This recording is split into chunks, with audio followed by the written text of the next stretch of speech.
What is up, fam? It's your boy Sunil here for So Real Sports Talk.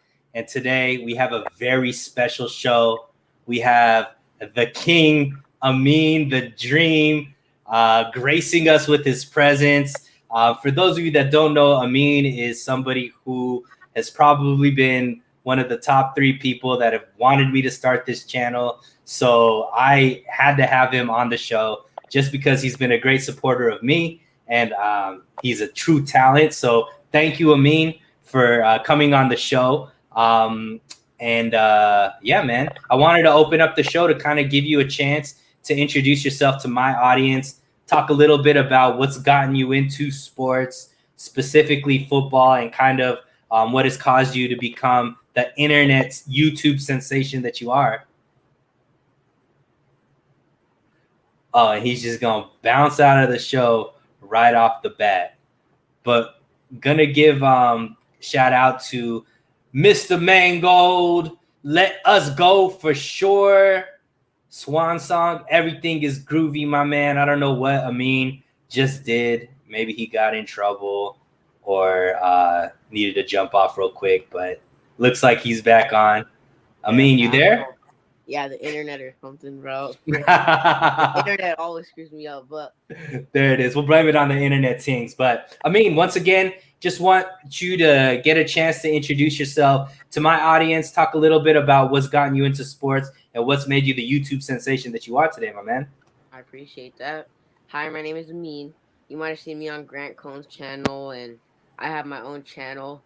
I fell in love with sports from a young age. I love playing sports, specifically basketball and football. But I love learning about sports. I love talking about sports. I'm probably like this nerd of sports in my family. Like my grandparents be like, "How come you don't spend this much time in studying and the time that you spend in sports and streams?" And I'm like, "I don't know, man. Streams and sports. It's just something that I love to do. It's just something that I like to learn, and it's just something that I just love in general." So that's how I fell in love with sports. I love it, man. And you do a great job reporting on it as well.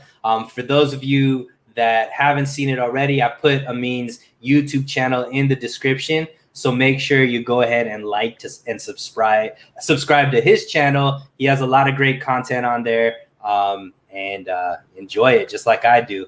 So what we're going to talk about with Amin today, because Amin is one of the rookies of the year when it comes to this YouTube content, I figured we'll gear this whole show around the rookies. So this year's NFL draft class has been one of the highly touted draft classes.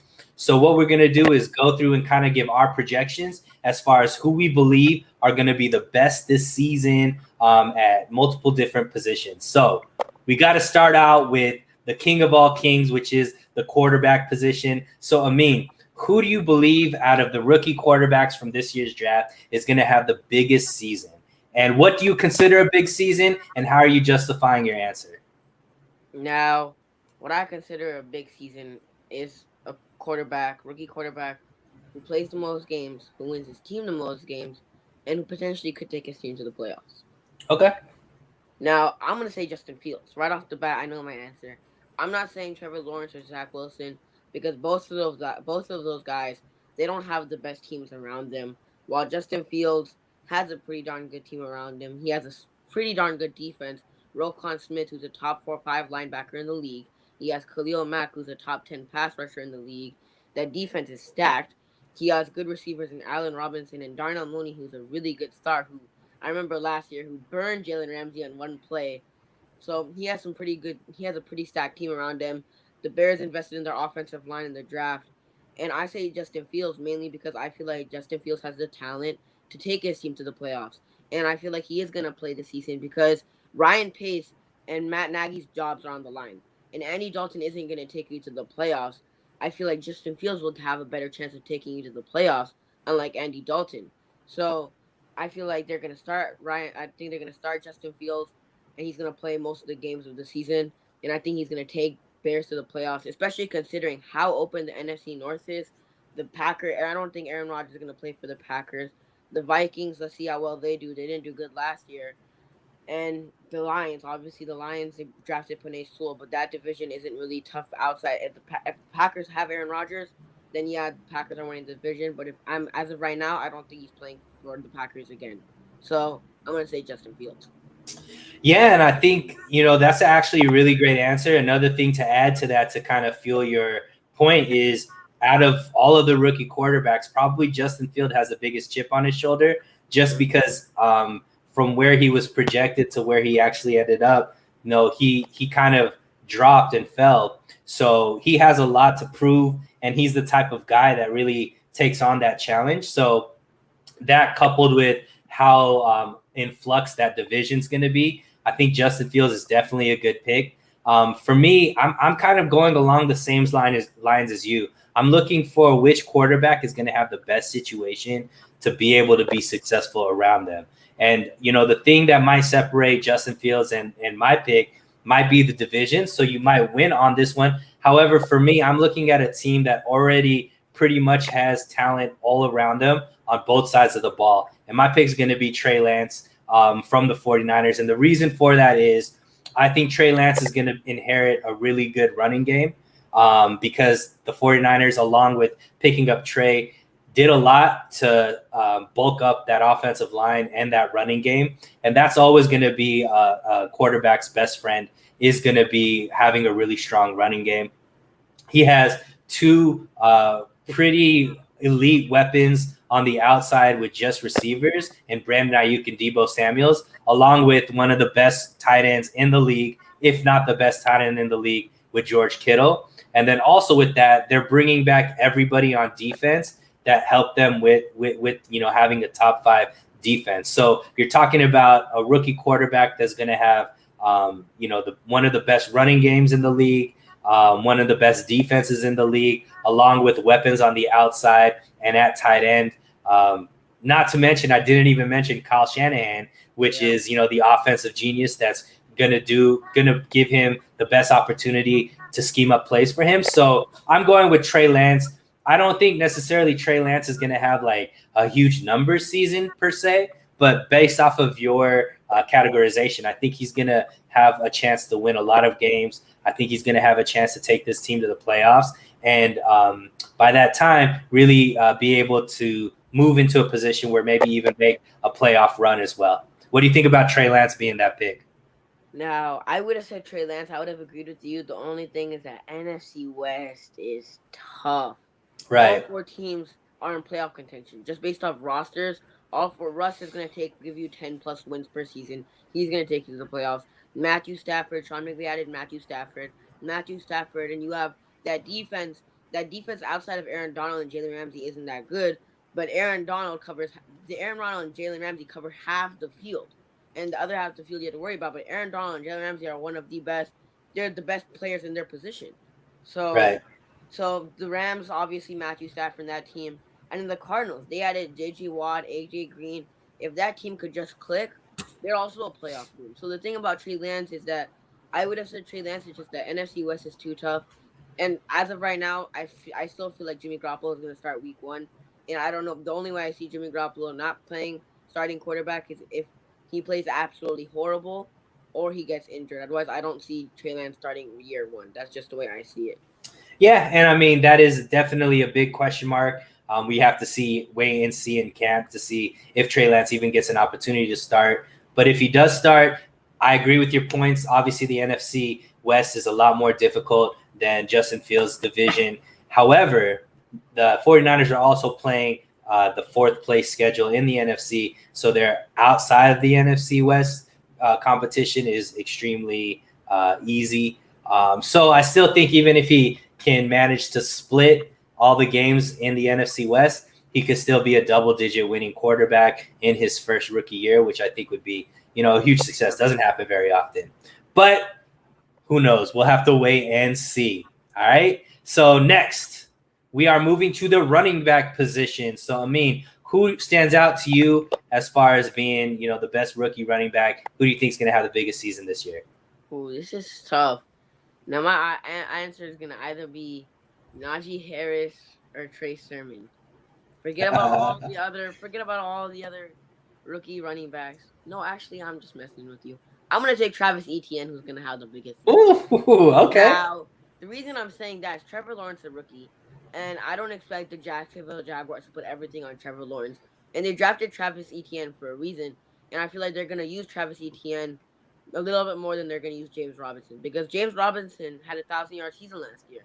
So that the fact that they drafted a running back was to team up with Trevor Lawrence, have a guy that he's played with in college.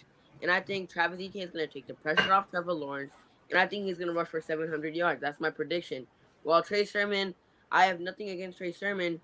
But if Raheem Mostert stays healthy, he's obviously the healthy starting running back. And they added Wayne Gallman in free agency. So that's another thing. Those two, I think, are going to be the starters. And Trey Sermon might finish the games at the end, like in the third or fourth quarter. He's going to finish those games. And then Najee Harris, I just don't think Najee Harris is going to do anything special this season. That's just my bold prediction. I'm not really that high on Najee Harris. I see you nodding over there, so real Sunil. I see that nod. I'm just not that high on Najee Harris. Josh Jacobs, homeless. He was also homeless. Same thing like Najee Harris. What did he do last year? He didn't do nothing. He didn't do anything special. He didn't make the Pro Bowl.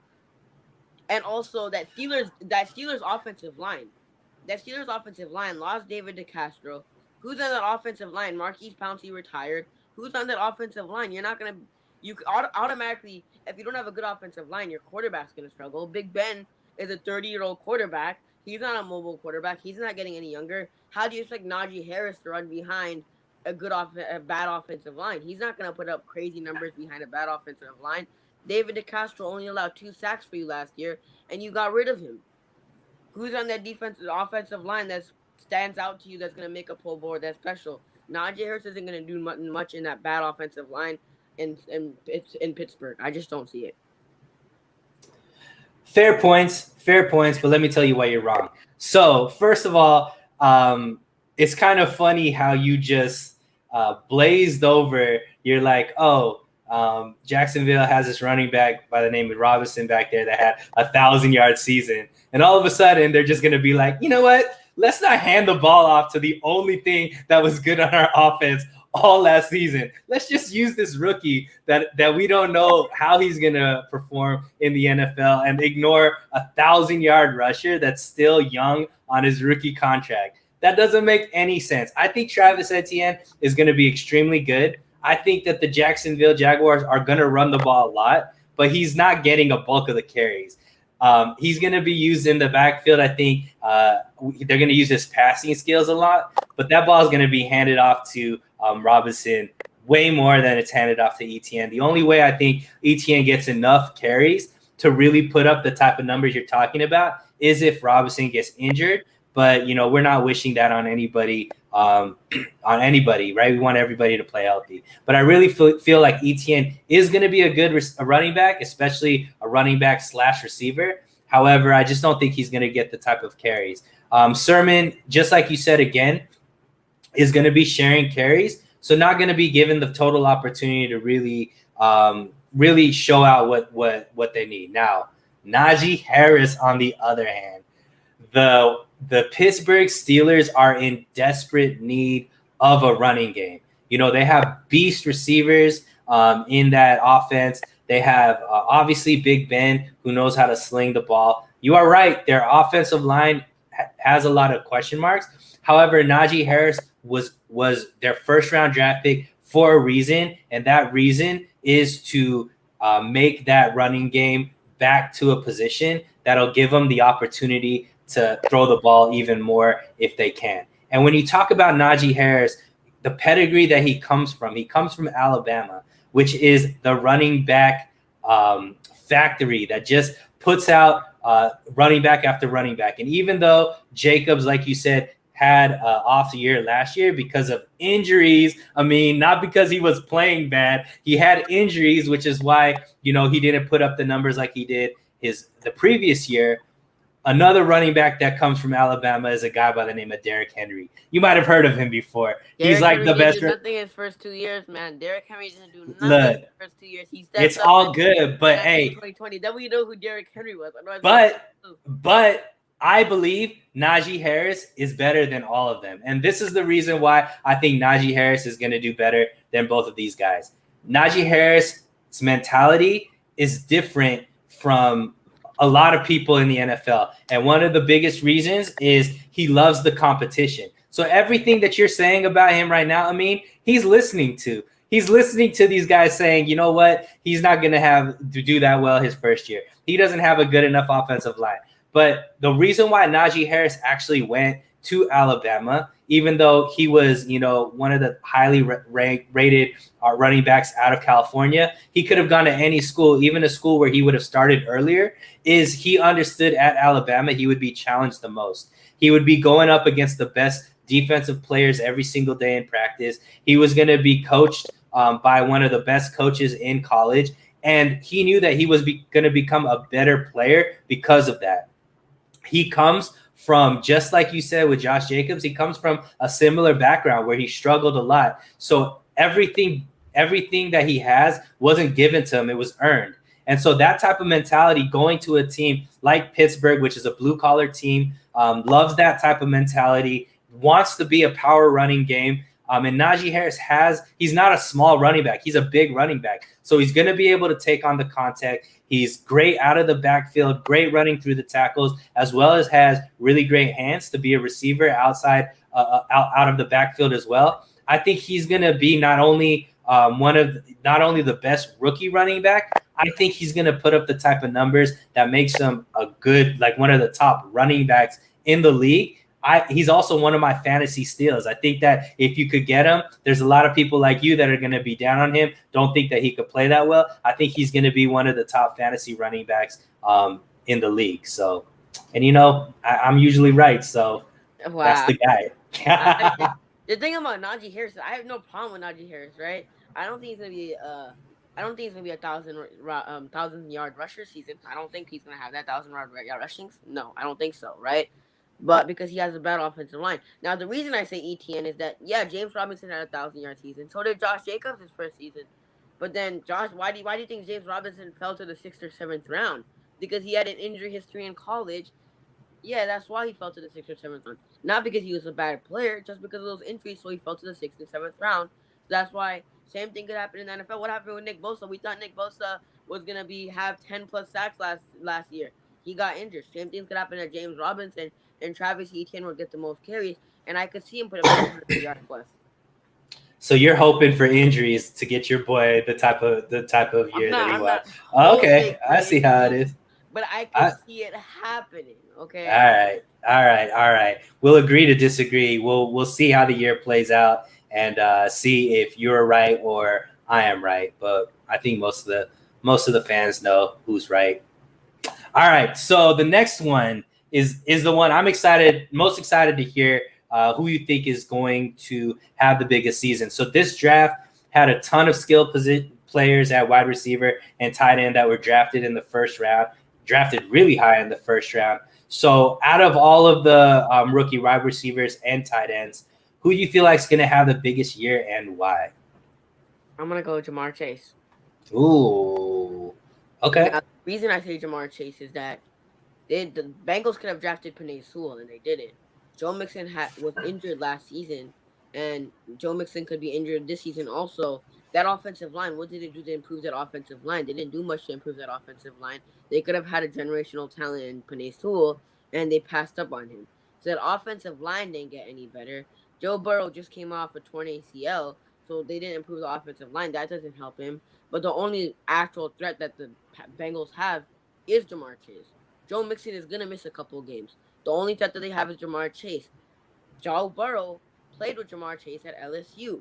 So I'm going to say Ja'Marr Chase is going to have the biggest season because Joe Burrow's only good receiver that he has is Ja'Marr Chase. Tyler Boyd, that's another receiver that I like on the Bengals.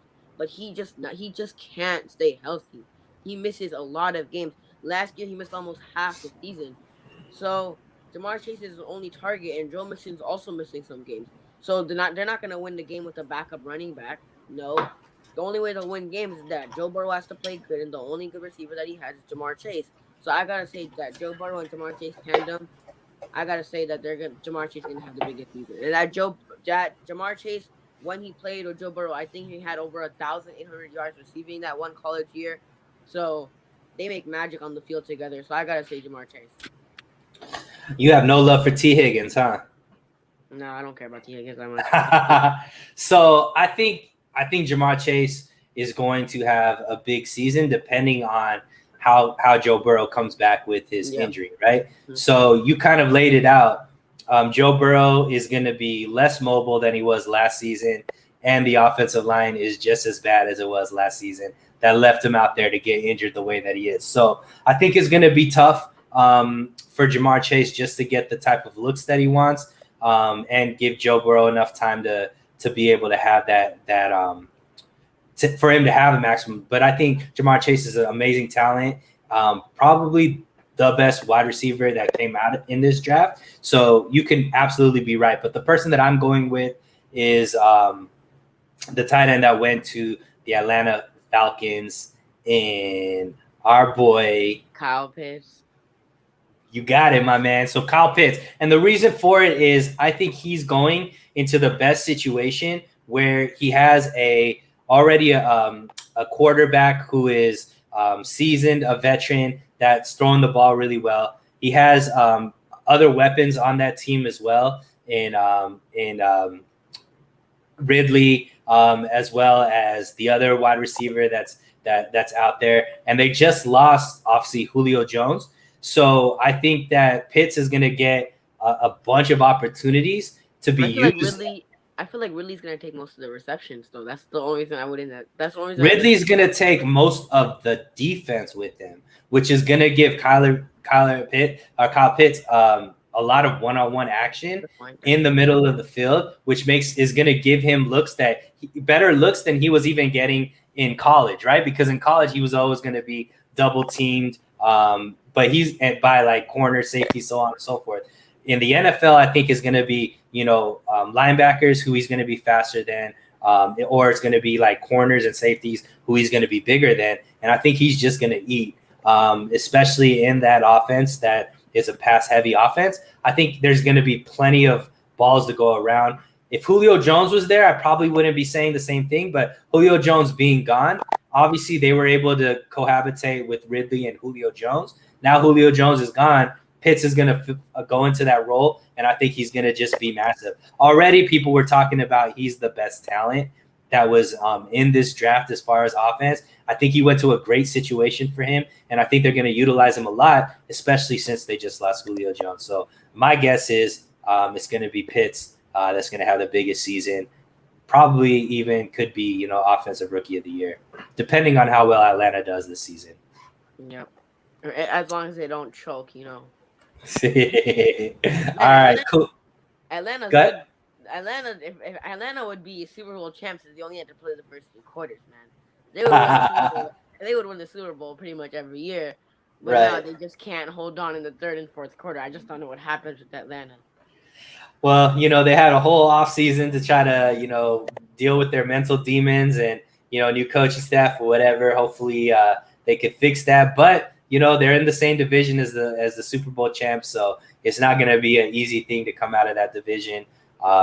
So we shall see. And one thing that's good about all these rookies is their first season is going to be one extra game than most other rookies. So all of these guys, if they could stay healthy and be productive, they could break some rookie records just because they have that one extra game. You know what I mean? Mm-hmm. All right, now we're going to move to the other side of the ball. We are going to go to defense, if I could click the right button. All right. So this year's draft, a lot of cornerbacks went, a lot of edge rushers, a lot of linebackers.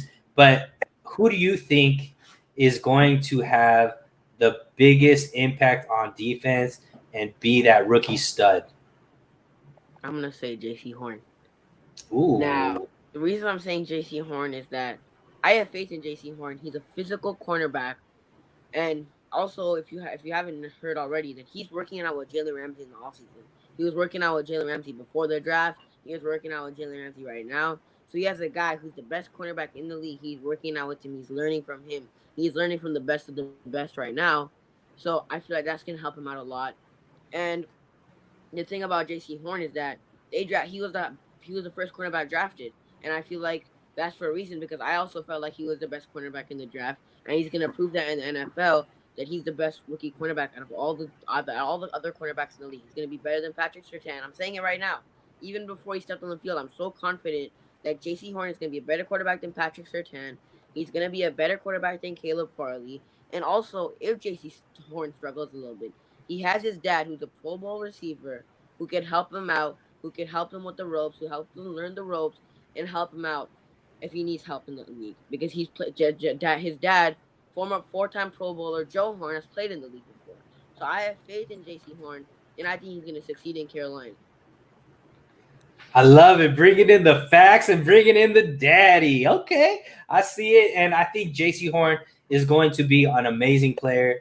His mentality, just like Najee Harris, he has that chip on his shoulder, wants to be great. And I love players like that. So I think it's a really, really good choice. However, when it comes to these type of things, a lot of it is going to be political as well. You know, there's certain teams that get a lot more games on network TV. Obviously, the Panthers aren't one of them. For me, I think the player that is in the right situation. You're going to say Micah Parsons, aren't you?